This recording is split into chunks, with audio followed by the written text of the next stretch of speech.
U S کے ساتھ تقریباً $600 ارب کا جو ایگریمنٹ ابھی یہ کچھ عرصہ پہلے جب وہ وہاں آئے تھے تو اوورال ایک ایگریمنٹ تھا معیشت کے، اس میں سب سے زیادہ جو سعودی عرب کے لیے تھا وہ ہتھیاروں کی خریداری، ان چیزوں ڈیفنس کو مضبوط کرنے کے حوالے سے تھا۔ اب ان کو یہ تمام چیزیں اس طرف، دوسری طرف پاکستان دیکھیں، پاکستان کے پاس ہر طرح کی صلاحیتیں، اب یہ نیٹو پاورز ہیں وہ بھی تو سارے مل کے چل رہے ہیں۔ اب پاکستان، سعودی عرب اگر یہ مل کے چلتے ہیں، اس میں تو کسی کو تفوضات، خدشات یا اعتراضات ہونے نہیں چاہیے، ہونے ہی نہیں چاہیے۔ اچھا یاسر صاحب، پھر ہم یہ دیکھتے ہیں کہ اس کا چونکہ ایک ہسٹورک پیکٹ، ڈیفنس پیکٹ ہو چکا ہے پاکستان اور سعودی عربیہ کے درمیان میں، اس وقت اگر پاکستان کے انٹرنل سیکیورٹی ڈائنامکس کو دیکھیں تو فتنۃ الہندوستان کے اسپانسرڈ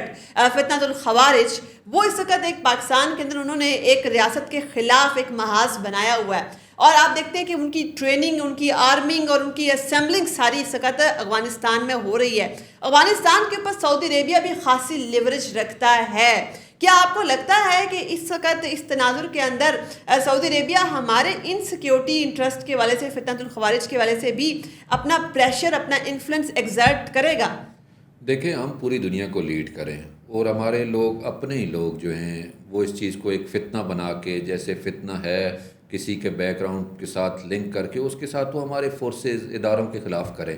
حالانکہ حقیقتاً جانے کون قربان کر رہا ہے، کس کے لیے قربان کر رہا ہے، کس طرح جانوں کے نذرانے دے رہا ہے کہ ملک کا امن بحال ہو، لوگوں کی جانیں محفوظ ہو۔ اب وہی ایک کمیونٹی اکٹھی ہو جاتی ہے جس کو فنڈ کہاں سے ہو رہا ہے وہ آپ کو سارا اندازہ ہے، ایجنٹ کس طرح گرفتار ہوتے ہیں، کون ان کو فنڈ کرے، یہ ساری چیزیں ایک طرف ہے۔ جہاں آپ بات کریں افغانستان کی، افغانستان پہ دو ممالک، خاص طور پہ چائنا اور سعودی عرب، جب وہ تھوڑی سی اس پہ کریں گے کوشش تو یہ تمام چیزیں جو وہاں سے فنڈیڈ سپورٹیڈ ایک قسم کی جسے کہتے ہیں دہشت گردی ہو رہی ہے، اس کا خاتمہ ہو جائے گا۔ یہاں جتنے عناصر اس چیز کو استعمال کر کے ایک فائدہ اٹھانا چاہتے ہیں، وہ بھی کوئی اب زیادہ دور نہیں ہے کہ اب وہ فائدہ بالکل ان کو نظر آئے گا کہ ان کو خاک میں ان کے عزائم مل جائیں گے۔ حقیقتاً ہم جب بات شروع میں کر رہا تھا کہ لیڈ ہم دنیا کو کرنے جا رہے ہیں، دنیا ہم پہ اعتبار کریے اور دنیا ہمیں چاہ رہی ہے کہ ہم ان کے ساتھ چلیں۔ اب اس دوران ان لوگوں کی جو اندر پہلے بھی خرابی پیدا کرتے رہیں، فتنے برپا کرتے رہیں، اب بھی ان کی یہی کوشش ہے کہ کسی نہ کسی طرح ملک کے اندر ایک ایسی صورتحال ہو کہ ایک افراتفری یا ایک نفرت کی فضا پیدا ہو، لیکن ناکامی پہلے بھی ہوئی ہے، اب بھی مجھے تو یہی نظر آ رہی ہے۔ یاسر صاحب، اللہ کرے ناکامی ہی ہو، مگر اس وقت ہم نے یہ بھی دیکھنا ہوگا کہ پاکستان کے اندر سے ہی اگر سیاسی سپورٹ یا سیاسی ہمدردی فتنۃ الخوارج کو دی جا رہی ہو، ان کے حوالے سے ایک بیانیہ بنانے کی کوشش کی جا رہی ہو جس میں جسٹیفائی کیا جا رہا ہو کہ فتنۃ الخوارج تو جی اپنے ہی لوگ ہیں، ان کے ساتھ بات کرو، تو دہشت گردوں کے خلاف اگر کوئی کارروائی نہیں کی جائے گی تو کیا ہم ایک اور APS کا انتظار کریں؟ دیکھیں باتوں کی جہاں تک بات ہے، تجربات ہم نے ماضی میں کیے، مذاکرات کیے، بار بار مذاکرات کیے، اور اس حد تک مذاکرات کیے کہ ہمارے بچے شہید ہو رہے تھے، لیکن اس کے باوجود ہم نے مذاکرات کیے کہ معاملہ کہیں اگر کہہ رہے ہیں کہ کوئی اپنے لوگ ہیں، ویسے ہیں تو اپنے لوگ نہیں، اگر اپنے لوگ ہیں تو ان کے ساتھ بیٹھ کے بات کی جا سکے، تو اس حقیقت کو دیکھتے ہوئے ہم نے مذاکرات بھی کیے، لیکن وہ سارے تجربات ناکام ہو چکے ہیں۔ اب کوئی ایسا تجربہ مزید کوئی سیاسی اس کو سپورٹ ہو، وہ جو کر رہا ہے وہ بھی کوئی سیاسی عزائم حاصل کرنے کے لیے ہو سکتے ہیں، پریکٹیکلی اب ممکن نہیں ہے کہ کوئی مذاکرات، بات چیت یا اس طرح کے ارادوں کے ساتھ کوئی چیزیں حل ہوں۔ ہاں، جہاں جس ایریا کے اندر کوئی واقعی حقیقتاً کوئی چیز ہے ان سے بات چیت کی جا سکتی ہے، لیکن وہ بھی پاکستانی لوگوں کے ساتھ جو کسی کے پیسوں پہ نہ چل رہے ہوں، جو فنڈ لے کے نہ، لیکن جو سیاسی لوگ ان کو کسی بھی طرح ہیلپ آؤٹ کر رہے ہیں یا ان کا بیانیہ آگے، وہ پاکستان میں بھی زیادہ تر موجود ہیں، اور ان کے اکاؤنٹس جو دیکھیں کہاں سے کس طرح آپریٹ ہو رہے ہیں وہ بھی آپ کو اندازہ ہے۔ تو یہ سارے پروپیگنڈے ہوتے رہیں گے، کوشش ہوتی رہے گی، لیکن میں آپ کو پھر وہی بات کر رہا ہوں کہ دنیا میں پریکٹیکلی ہم ڈیفنس کے معاملے میں الحمدللہ اتنے مضبوط ہو چکے ہیں کہ اب دنیا ہماری طرف دیکھ رہی ہے، اور ہمارے اندر کے انٹرنل معاملات کوئی اتنا بڑا ایشو نہیں ہے کہ اگر ہم اپنے لوگ، سیاسی جماعتیں یہ جس طرح پہلے اکٹھی ہوئی ہیں، اب کچھ ایک آدھ جماعت کو چھوڑ کے اگر وہ بھی اس سسٹم میں آ جائے تو ہم دنیا میں واقعی ایشیا ٹائیگر بننے کی جو باتیں ماضی میں کرتے تھے اب ہمارے پاس لکی چانس ہے۔ یاسر صاحب، اب جو انٹرنل معاملات کی آپ بات کر رہے تھے، ایک اور انٹرنل معاملہ، اس کے اوپر بھی آپ اپنی رائے دے دیجیے گا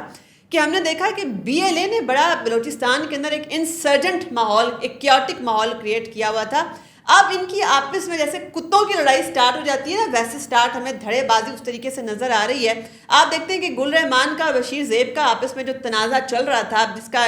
اس نے بیرمامہ طور پر جو اپنے بھائی اچھو جس کا نام تھا، اس کا بدلہ لینے کے لیے گل رحمان کو بھی اس نے جو ہے راستے سے ہٹا دیا۔ اب BLA کے اندر دو دھڑے ہیں، BLA اینڈ BLA-R. اب یہ آپس میں ساری کی ساری جو ایک پیسے کی جنگ، اقتدار ہوس کی جنگ، اس کے اندر ایک عام بلوچ کب تک ڈھال بنتا رہے گا؟ دیکھیں BLA کا ذرا سا بیک گراؤنڈ پہ جائیں. 2 گروپ بن گئے ہیں. اب بننے سے پہلے کیا کرتے تھے وہ؟ جہاں پہ لوگ معدنیات کا کام کرتے تھے، اپنی گاڑیاں لے کے آتے تھے، ان سے بتہ لیتے تھے، ان سے پیسے ریسیو کرتے تھے. پھر ان کا جو آپریشنل ورکنگ تھی وہ کہاں سے ہو رہی تھی؟ باہر بیٹھی ان کی قیادت یا ان کے جو پیچھے ان کے سرغنہ تھے وہ ان کو پیسے دیتے تھے. اب کرتے کرتے ایک وقت آیا کہ فورسز ان کے بالکل قریب پہنچ چکی تھی اور کچھ کارروائیوں میں ان کا باری جسے کہہ سکتے ہیں کہ بڑا نقصان ہوا تھا. اور اس میں وہ بلوچ عام لوگ، میں اس لیے بلوچستان کی بات کروں کہ وہاں جو کاروبار کرنے والے ان کو وہ ان کے خلاف کارروائیاں کرتے تھے، منتھلی بیسس پہ ان سے پیسے لیتے تھے اور پھر مارتے بھی ان کو ہی تھے ان کے خلاف.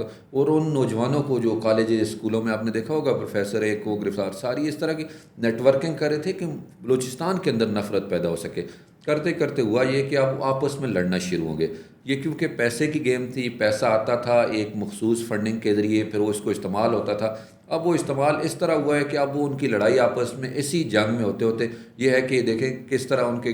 ایک تو یہ سامنے آ رہا ہے کہ کچھ لوگ 1-2 بلکہ اس میں کافی بڑی تعداد، بلوچستان کے ایک ہمارے بڑے قریبی دوست تھے کچھ دن پہلے ہمارے ساتھ، وہ کہہ رہے تھے کہ کافی بڑی تعداد میں ان کی آپس میں جو لڑائی کی وجہ سے انہوں نے ایک دوسرے کے جو لوگوں کو قتل کروایا. اور اب ان میں پھوٹ اس اور الزام ریاست میں لگاتے ہیں. پھر الزام تو ہمیشہ سے دیکھیں BLA کا ایک کنسیپٹ کیا ہے؟ BLA ایک دہشت گرد فنڈیڈ تنظیم ہے جو بلوچستان کے خلاف بھی ہے، ہماری فورسز کے خلاف بھی ہے، ہمارے ملک کے خلاف. پھر اس کا کیا کہ پاکستان اس کو فورسز کروائیں جو یا وہاں کے لوگ کروائیں یا ہماری پولیس کروائے، یہ کروانا چاہیے بھی اگر کر بھی رہے، لیکن وہ تو آپس میں پھوٹ ان کی پڑ چکی ہے، وہ آپس میں لڑ رہے ہیں. ماضی میں بھی وہ ادھر ہی تھے. اگر اس طرح کا کوئی ہوتا، کسی نے کیا ہوتا تو وہ تو خود بخود سامنے نظر ہے. لیکن حقیقتاً اب بلوچستان میں BLA کا کنسیپٹ بھی جو نظریہ سلسلہ اب آہستہ آہستہ دم توڑتا جا رہا ہے. پیسے کی جنگ یا لالچ کی ایک لمٹ ہوتی ہے. اب وہ لالچ کی جو سارا سلسلہ ہے کم ہوتے ہوتے اب اس نیج پہ آ گئے کہ ان کے اپنے گھر میں لڑائی شروع ہو چکی ہے اور یہ تھوڑے عرصے میں ان کے خلاف کوئی بڑا لگتا ہے کہ آپریشن بھی ہونے جا رہا ہے. اچھا، یہ جو پیسے اور ہوس کی جنگ ہے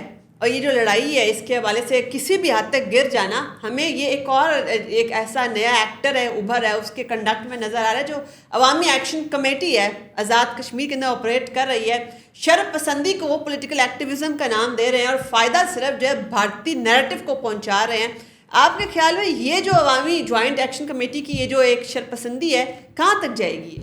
دیکھیں یہ ایک ایسا سلسلہ ہے کہ جو وہاں پہ لوگ اکٹھے ہو رہے ہیں، کس طرح اکٹھے ہو رہے ہیں اور کس طرح اکٹھا کیا جا رہا ہے. پھر سوشل کمپین چلائی جا رہی ہے اور چلائی کیا جا رہی ہے کہ ایک ریاست سسٹم کے خلاف اور کسی کو فیور کرنے کے لیے اپنا ایک علادہ وہ اسٹیٹ سلسلہ شو کرنے کے لیے کوشش کی جا رہی ہے. لیکن پریکٹیکلی یہ چیزیں اس لیے ممکن نہیں ہیں کیونکہ لوگ وہاں کے جو لوگ ہیں وہ کسی نہ کسی حد تک اس چیز کو سمجھتے ہیں کہ کون کس طرح کا پروپیگنڈا کرے. لیکن بدقسمتی یہ بھی ہے کہ کچھ لوگ اس پروپیگنڈے کا شکار بھی ہو رہے ہیں، وہ استعمال بھی ہو رہے ہیں اور اس حد تک استعمال ہو رہے ہیں کہ پورا ہمارا جو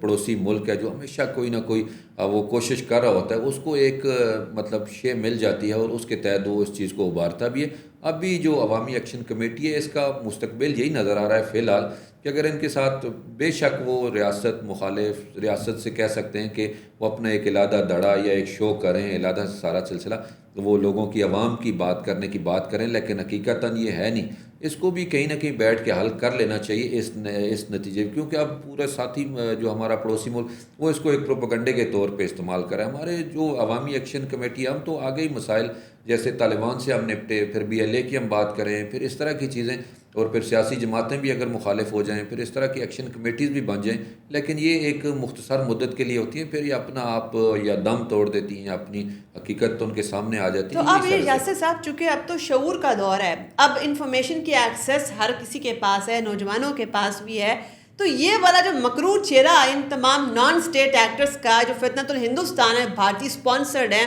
جس میں چاہے BLA ہو، چاہے یہ TTP ہو، چاہے ابھی عوامی ایکشن کمیٹی بھی ہو، کیا ان کا ایکچوئل چہرہ ہمارا نوجوان دیکھ رہا ہے؟